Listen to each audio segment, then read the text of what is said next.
Sveiki, mėly žiūrovai, su jumis sveikinamės iš trasos, kurioje šiuo metu vyksta Aurum 1006 km lenktynių treniruotės.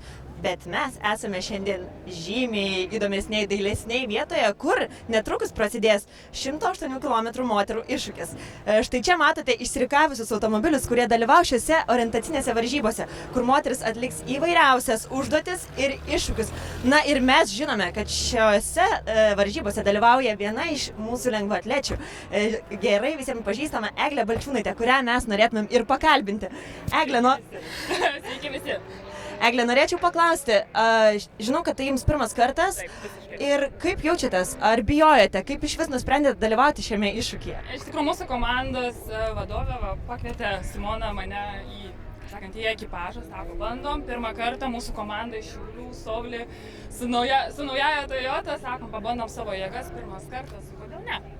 Supratau, tai žodžiu, papasakokit, kaip ruošiatės, ar iš viso darėt kažkokį komandą susirinkimą? Jo, darėm ir susirinkimą, kuriame beje manęs nebuvo, negalėjau aš, nes buvo treniruotė, bet tiek mes treniravomės, mes žiūrėjom, bandėmės ir pagal žemėlapį ir sakėt, aš jums pasakai. O kokių iššūkių labiausiai bijote? Aš nemanau, kad mes bijom tų iššūkių, mes jų laukiam labiau, tai tas labai, kaip sakant, daugiau adrenalino duoda. Kuo daugiau iššūkių, kuo daugiau netikėtumų ir kaip tas visas situacijas suvaldyti yra labai įdomu ir jo. O kaip galvoji, kas svarbiausia yra šitų lenktynių metu?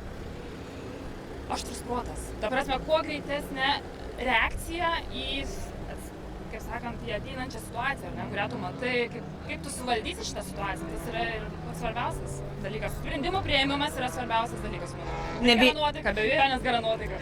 Nebijote komandoje pykčių, nes kiek žinau, ten bus visokių situacijų, kai sakys, kur čia nusukai? Ne, iš tikrųjų, jeigu yra komanda, tai mes kiekviena esam pasiskirsčiusios funkcijas. Ta prasme, mes nelysim ten, kur mes neišmanom. Tai kiekviena žino, ką daro, viena vairuoja, kita žiūri žemėlapius, kita reguliuoja, ten skaitykim greitį, dar kažką žiūri, ne per daug, ne per mažai.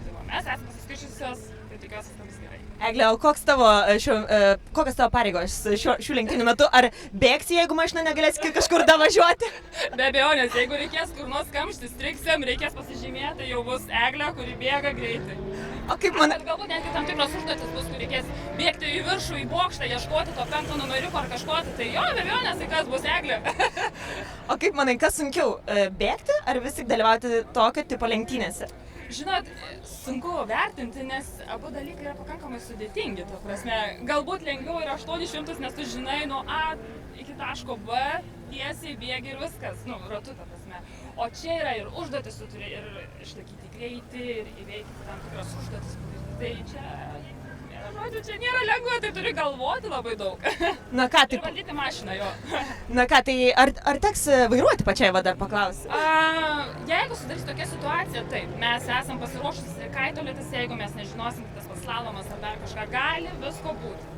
Bet kol kas mes turim, kaip sakant, pagal numeriuką susiskirčiusius, kas pirmą vairuoja, jeigu atsitiks kažkas, tai galbūt kitą perims vairą.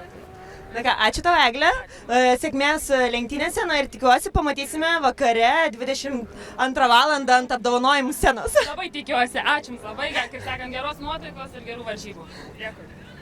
Na ką, o mes keliaujame pasikalbėti su šių lenktynių organizatorė ir iniciatorė. Šios lenktynės vyksta jau 3 metus, taip kad norėčiau aš iš karto ir paklausti Jūratės, Jolantos, atsiprašau, kaip kilo mintis padaryti tokias lenktynės Aurum 1006 km lenktynių metu? Kadangi vyrai gazuoja trasoje, moteris taip pat neatsilieka ir mes norim prisidėti prie šios gražios šventės ir taip pat įveikti savo rungtį mažesnę, tai yra 108 km ir paskui visi finiše džiaugtis kartu. Jolanta, o kiek šiemet turim dalyvių? Dalyvių turim beveik 200, 50 ekipažų susirinko, iš Lietuvos ir Latvijos turim kaimyninės vieną ekipažą, tai smagu, kad kiekvienais metais yra ir naujokių. Tikrai galiu drąsiai pasakyti, kad pusė ekipažų yra dalyvaujančių pirmą kartą. Ir šis renginys yra skirtas kiekvienai moteriai. Nereikia kažkokio sportinio automobilio, visos dalyvės kasdieniais automobiliais važiuoja pagal kelių eismo taisyklės, tai yra orientacinis pramoginis ralis, nuo taško A į tašką B nuvažiuoti per tam tikrą laiką, atliekant papildomas užduotis. O ar jau žinote, kas šių lenktynių favoritės? Sunku pasakyti. Moteris tikrai pasiruošusios, tiek automobiliai yra papuošti, tiek pačios merginos visos visą laiką atvažiuoja pasipuošusios. Šventė tikrai didelė. Supratau, o tai dar papasakot, su kokiais iššūkiais merginos susidurs šių lenktynių metu? Šių lenktynių metu merginoms bus naujiena, tai bus keli slapti laiko kontrolės punktai, kur reikės važiuoti vadovaujantis tikslaus važiavimo laiko formulę ir pasiskaičiuoti laikus, kad ne atvažiuot per greitai, net atvažiavus per greitai didesnė yra bauda negu vėluojant. Tai iš tikrųjų tas naujiena taip pat naujas Lietuvos pajūrio maršrutas, labai vaizdingais keliais driekiasi, naujos papildomos užduotis ir finišas, žinoma. Finišas iškilmingas lenktynių trasos finiše. O sakykit, kaip galvojat, kuris rungtis bus sudėtingiausia ir kur daugiausiai klaidų išvysime? Iš tikro, dėl klaidos būna ir pas jau patyrusias, nes jos per daug užspaudžia akceleratorių. Ir kartais naujokės tikrai atvažiuoja geresnių laikų. Tai prognozuoti, kas atvažiuos pirma, labai sudėtinga. Gerai, o tada dar paklausiu, ar apskritai tikitės, kad kiekvienais metais susirinks toks didžiulis dalyvių skaičius, nes, turint omeny visą šitą sudėtingą situaciją, ar kilo ir jums kažkokių iššūkių, ar organizavote nuo pradžių ir tikėjotės, kad nepaisant COVID-19 įvyks šios lenktynės? Žinoma, mes tikėjomės didesnio ekipažų kiekio, 88, bet mes labai džiaugiamės, kad tikrai turime 50 ekipažų, tai tikrai nėra mažai ir su kiekvienais metais jų daugėja. Mes džiaugiamės, kad jums pavyko iš tikrųjų veikti visus šio viruso sukeltus iššūkius ir vis tik lenktynės vyks. Mums tikrai bus labai įdomu pamatyti, kaip sekasi visoms merginom dalyvauti šiose lenktynėse. Taip kad ačiū Jums labai, Jolanta, už pokalbį ir, sėkmės organizuojant toliau. Ačiū, sėkmės.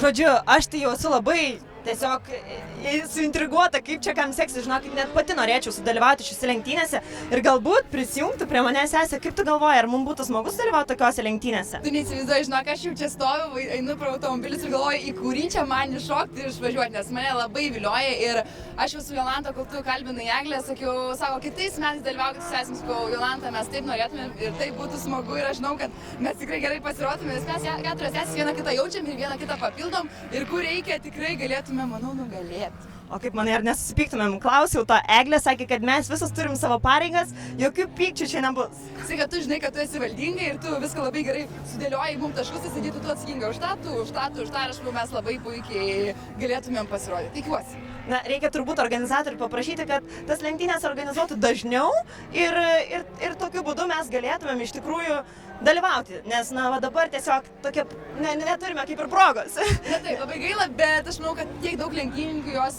parodys, ką gali ir už tas moteris atstovaus, kad mes galėsim pasižiūrėti šoną ir pasigrožėti.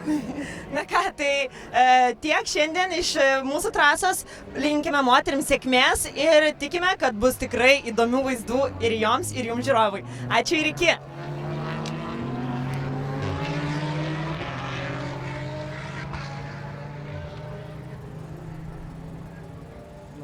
Ačiū.